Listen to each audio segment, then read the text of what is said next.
Welcome to CCAG's Climate Conversation series. I am Mitzi Jonelle Tan, and I'll be leading our conversation today. We know all too well that our world is rapidly changing due to the effects of global warming. Global warming caused by the relentless burning of fossil fuels, by destructive agriculture and land use, and by other industrial sources of greenhouse gas emissions. The climate crisis is on our screens, and as we bear witness to news of record breaking wildfires, floods, warming oceans, and vanishing glaciers and sea ice, we're also seeing the signs have been recognized by indigenous peoples in different parts of the world for decades, and it's recognized by the vast majority of the world's scientific community who have measured and mapped its indicators. And for increasing numbers of us, its effects are something that we are experiencing firsthand. But what is often overlooked is how our societies, our cities, our towns, our food systems can be strengthened or adapted to manage climate change. The capacity to anticipate and cope with the effects of climate change is known as the climate resilience. So, the question now is what can we do to increase climate resilience? Is creating climate resilience something that is always possible? And what will a more climate resilient future look like, as opposed to one in which resilience remains limited? To discuss climate resilience and its role in the climate response strategy, it is my pleasure to be joined today by two of our CCAG members, Professor Lorraine Whitmarsh and Professor Saleemul. Thank you for both for joining me. Hello. Hi. I wanted to first ask you both, for Lorraine first, I wanted to start by looking at the difference between climate adaptation and climate resilience. Would you be able to explain the key differences between this idea of resilience and adaptation and their relative importance? Yeah, sure. So adaptation is about the actions that we can take to reduce our exposure or vulnerability to climate risks. And there are different types of adaptation that we can take, and some of them might be more kind of incremental, some of them might be more transformational. Resilience, on the other hand, is more like a property of systems, of either ecological systems or social systems. And it's really about our capacity to withstand climate and other risks in order to kind of maintain or even improve the functioning of our systems. So, for example, think about kind of ourselves, and if we're physically fit, that might kind of be a sort of form of resilience to disease, including maybe climate risks that cause disease. And so the more we take adaptation measures, the more we can improve that improve resilience, the more that we can withstand climate and other risks, but also potentially improve our quality of life as well. On the flip side, that we might take adaptation measures that actually reduce our resilience. So thinking about kind of maybe installing air conditioning that uses a lot of energy, that might help to cool us down, but actually it's increasing greenhouse gas emissions and kind of making climate change worse. So those sorts of maladaptation measures are things we want to avoid. So we want to kind of improve our resilience while we're adapting. Thank you, Lorraine. That was very insightful, especially the idea around how not all adaptation, quote unquote, is good, and some of them actually reduce our resilience. It reminds me a lot of the Philippines, where I'm from, where individual resilience is glorified a lot, where individuals are left on their own to be resilient to the climate crisis without any structural resilience or systemic support. And we're seeing that climate change is a global but also a hyper local issue at the same time. And we know that it's already causing disproportionate harm to certain populations and groups of people, such as many who live in the global south, who are ultimately more exposed and less well equipped to deal with the consequences of climate impacts. Salim, I wanted to go to you now. As a climate expert living in Dhaka, you must really see firsthand the importance of climate resilience. And what do these strategies look like across Bangladesh? I'm really interested in hearing about this because we have very similar floods in Bangladesh and the Philippines. Absolutely. So I'm speaking now from Dhaka city, which is the capital of Bangladesh and is the fastest growing mega city in the world. Every day, it's estimated that nearly 2,000 climate migrants arrive in Dhaka city, mainly from the low lying coastal zone of the country where we are seeing impacts of sea level rise, salinity intrusion, people losing their livelihoods from climate change. And that number is likely to get bigger and bigger over time. So we are now seeing impacts of climate change displacing people, causing harm to people, and we are having to find ways to adapt to them and build our resilience to them. I'll mention two very significant adaptations that have taken place in my country, in Bangladesh. Both of them uh, in response to the increase in salinity in the low-lying coastal zone, which affects tens of millions of people.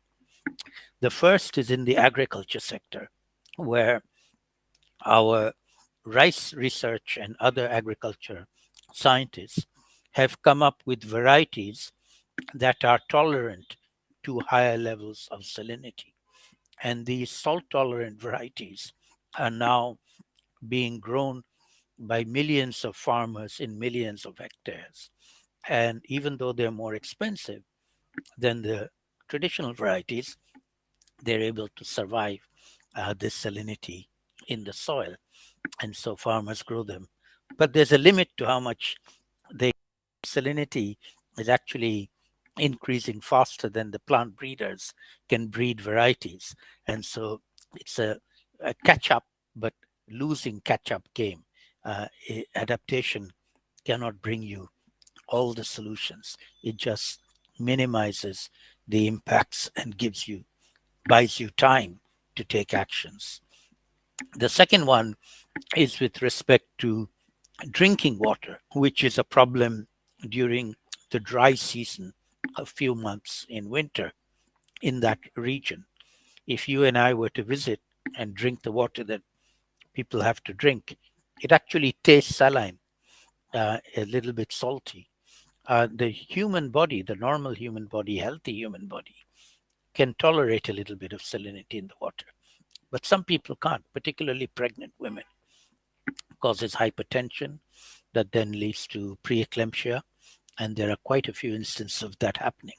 So one of the adaptations that is taking place, again, if you were to go and visit, is every single household has a rainwater capture system on the rooftop, where during the monsoon period, they collect rainwater in a big tank, and then during the dry season, they use that for drinking water purposes only, not for other purposes. And they manage to survive the dry season for drinking water and have fresh water to drink. And again, millions of households all over the coastal zone of Bangladesh. But again, adaptations are good, but adaptations are not enough because the problem is getting worse and worse. The dry season is getting longer and longer. And so uh, we're going to have to, on the one hand, make sure that we stop increasing global temperature as much as we can, and then adapt as much as we can, knowing that we can't adapt to everything. Definitely. I see adaptation and conversations around loss and damage and reparations as almost like buckets to take out the floods. But if you don't stop the thing that's causing the flood, like the if there's a tap running, then we're just gonna keep flooding. Exactly.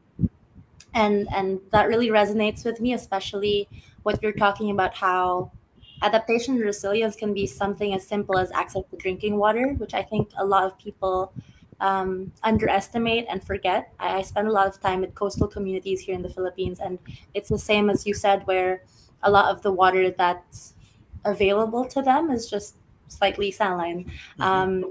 And something as simple as a rainwater catching mechanism can really change people's lives in terms of health, and especially for pregnant women, as you said.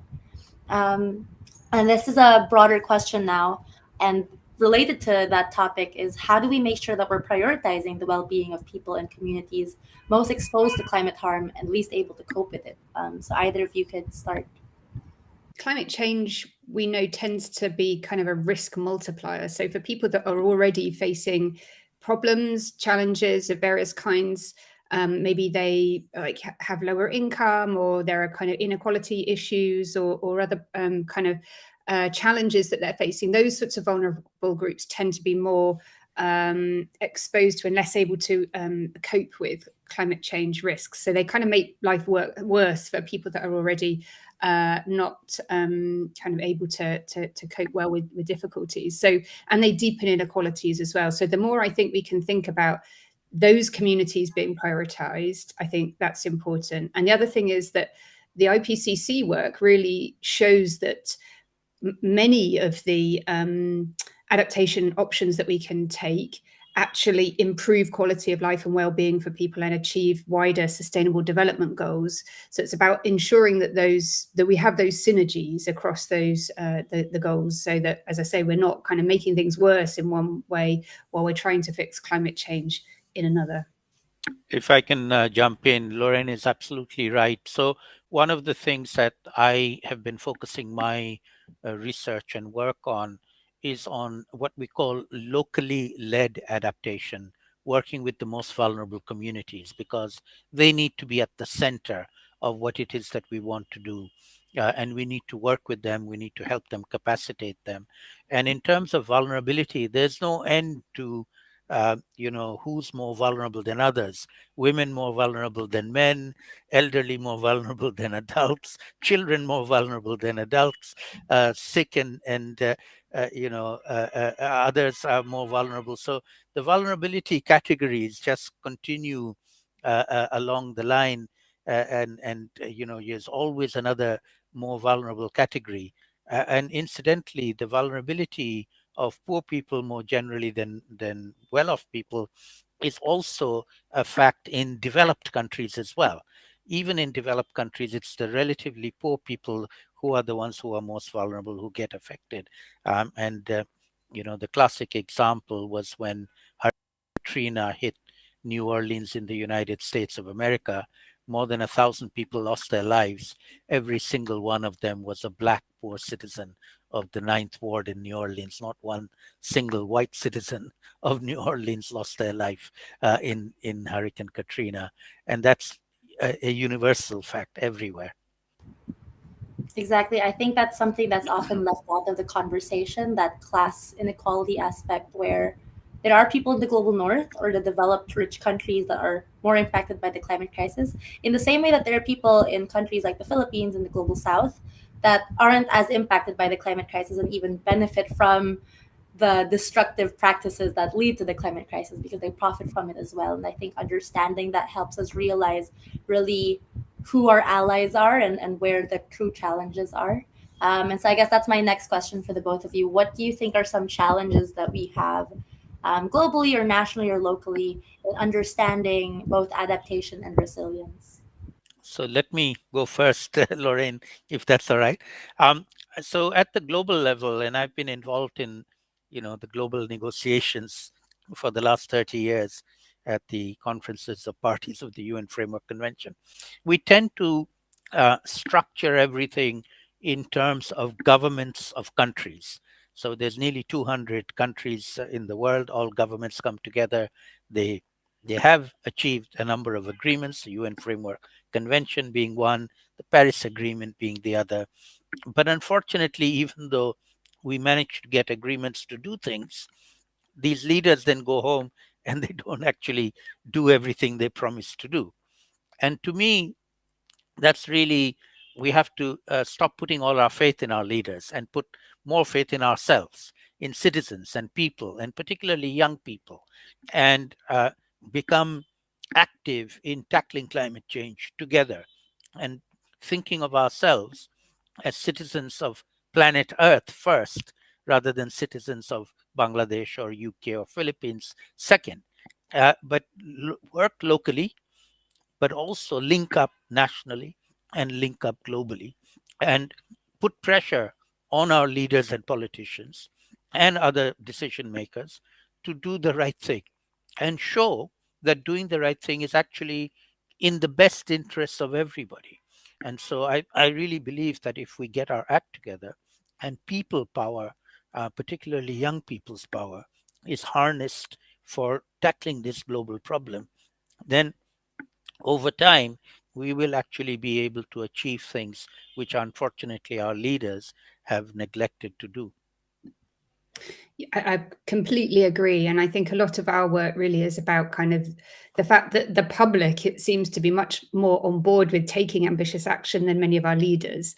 And where you see some of the biggest innovation and ambitious action, it's at the local level, cities and regions, really just getting on with it despite governments not necessarily really doing so much. So I think that's where I see the hope is more at the local level, but also where we can create solutions that are more tailored. And so people are usually would buy in more to those things.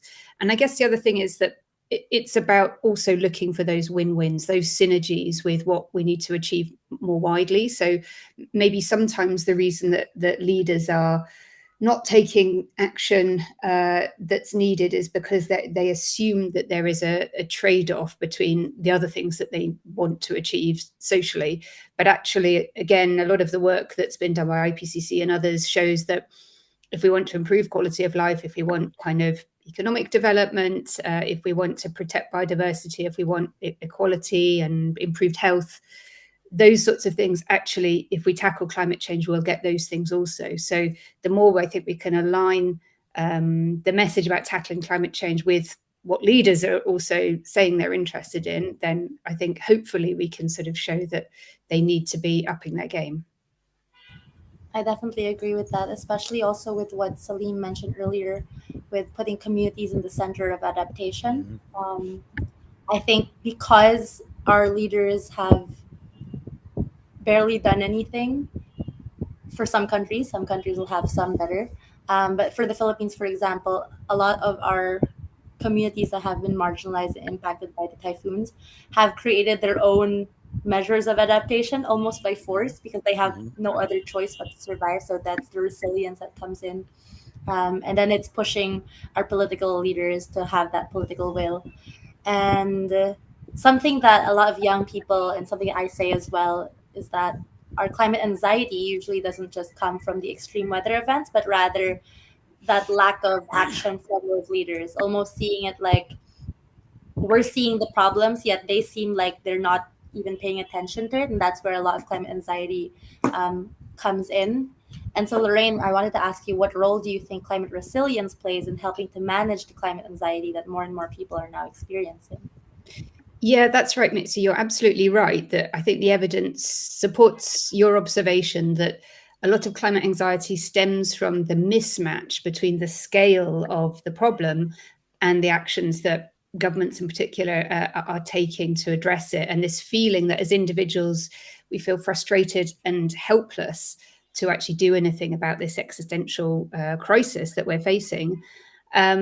So, by visibly and inclusively increasing climate resilience as a society, I think we can help give people a sense of agency that we're acting to tackle this threat. So, I think it's very much about what Saleem was saying about putting communities at the heart, actually giving people power, giving people a sense of agency. In fact, we know that mental resilience does tend to come from partly taking action to feel that you're addressing problems, but also doing that collectively, because through taking collective action, you can have more of an impact, but you also get the social support of being part of a group of people that feel the same as you about this problem. So I think a lot of that's really important. Self-care, of course, is also important, especially if you're working in this area and you can get a little bit overwhelmed by it sometimes. But I think, taking collective action, you get the social support, you get the feeling that you're doing something and actually, contributing to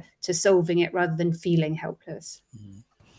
Absolutely. If I can just add to Lorraine's excellent comments, here in Bangladesh, we've been aware of the climate change problem because we are a very, very vulnerable country for over a decade now.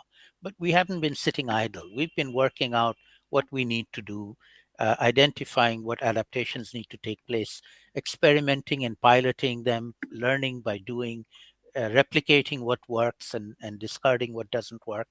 And we have changed the narrative here in Bangladesh very significantly from victimhood, which used to be what we focused on before, to resilience, to solving the problem, tackling the problem.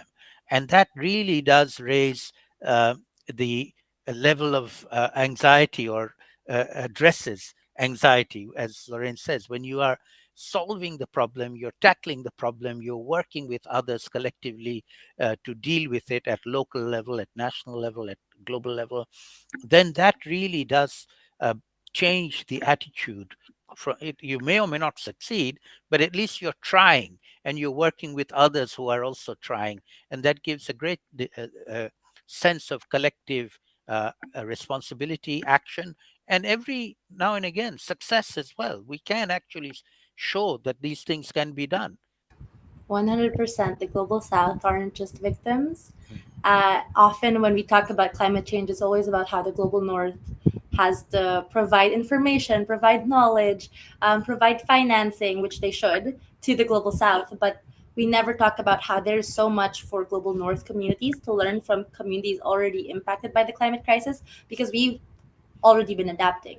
We Mhm. already have that sense of community that Lorraine was talking about, almost forced onto us, because we know that we don't have the choice or the privilege of the choice to be individualized Mhm. during these extreme weather events, except for the really really rich in our countries that are able to do that. But then for majority of people in the global south, we've had no choice but to become a community and to adapt and be resilient together. And so there's a lot of that to learn from. And there goes back to what Salim was saying earlier, where we have to become global citizens, really have that international solidarity and understand that our liberation and our safety and a better world are all tied to each other. And we can't have one without the other, and we need to work together in that. And there is a lot to work on, right? So, Mhm. so resilience efforts need to be executed on so many levels, from technology, agriculture, housing, and transport, both on an individual scale, but also on a structural and infrastructural and systemic scale. And it will take a concerted and coordinated effort. And so, my question for both of you is, how do we get this important issue to be at the top of the agenda? And who needs to engage with these strategies and how? I mean, so everybody, I think, of course, Mhm. needs to engage. It's clearly a societal challenge, and everybody needs to be part of it. And I think it's clear that it has to be about not just incremental change, but pretty radical transformational change if we're going to address it adequately and do so in a way that increases sustainability as well as resilience. And importantly, and this is really what our work is about, it is very much a behavioral challenge as well as a technological Mhm. one. So we're already seeing technologies that can help us, but a lot of what we really need to focus on now is the kind of social and behavioral change that goes with that. We just very recently published a new report for the UK Climate Change Committee that shows that the public in countries like the UK, at least, have very low awareness of the need to adapt or how to adapt to climate Mhm. risks. There's some awareness of the need to mitigate. And so if you talk to people about what should we do on climate change, they might say, let's switch off some lights, let's do some recycling. They're Mhm. thinking about kind of reducing emissions in rather incremental ways. But they don't really know how to adapt to the risks that we Mhm. are starting to see in countries like the UK as well. So we need to educate and raise awareness, but we also absolutely need incentives, regulations, all the sorts of policies that will enable people to take those actions. And at the moment, there's a huge gap between what policy makers are saying they'll do and what they're actually doing to enable that change. If I can just add as well that obviously everybody needs to be made aware and part of the solution rather than the problem. And governments and decision makers obviously need to be brought on board and convinced that that's the right thing to do. But in my view, at this point in time, the best investment in really tackling the problem is young people. I'm a professor in a university in Bangladesh, and we have more than 100 universities here. My students are very, very bright, very, very active, very willing to challenge orthodoxy and to do things. They're not willing to just stand by. They're not even just willing to do demonstrations and advocacy. They want to do stuff. And so we need to be collectively taking actions, empowering young people to not just be advocates, but actually doers, action oriented actions to convince decision makers to do things, but also citizens to do things. And I'm really hopeful that young people, if we can harness their energy, will turn the table on the way we've been so far with a lackluster approach from our leaders. We're going to have to challenge that. Thank you, Saleem. That gives me both a lot of hope, but also a little bit of pressure. But Exactly.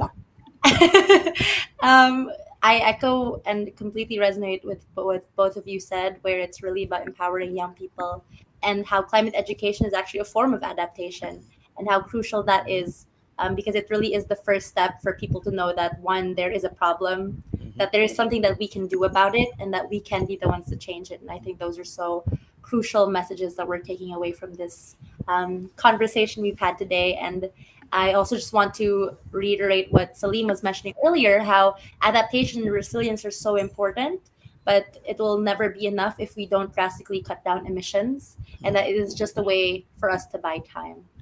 So this is towards the end. I wanted to ask you both if you had any last words for our for the people watching at home. My call to arms, if there is one, if it is probably kind of seek out like-minded people and take action together, because it will make you feel better, it will help address the problem, and as Saleem has said, it's all about people power.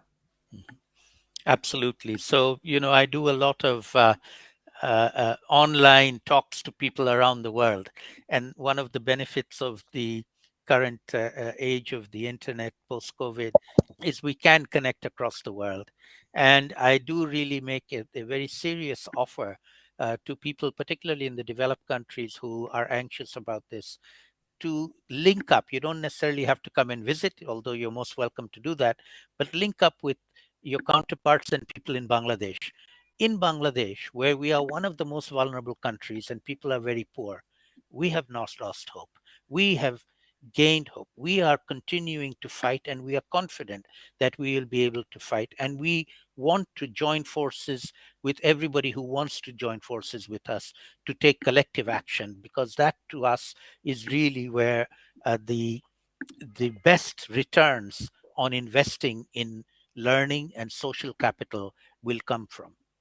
I completely agree. Thank you both for that. I Something that I've been thinking about a lot is how my hope comes from the feelings that I have when I'm in community. And because I've been able to feel the solutions, because I've been able to contribute to that, because I've seen pockets of the future that we're fighting for, it's harder to give up.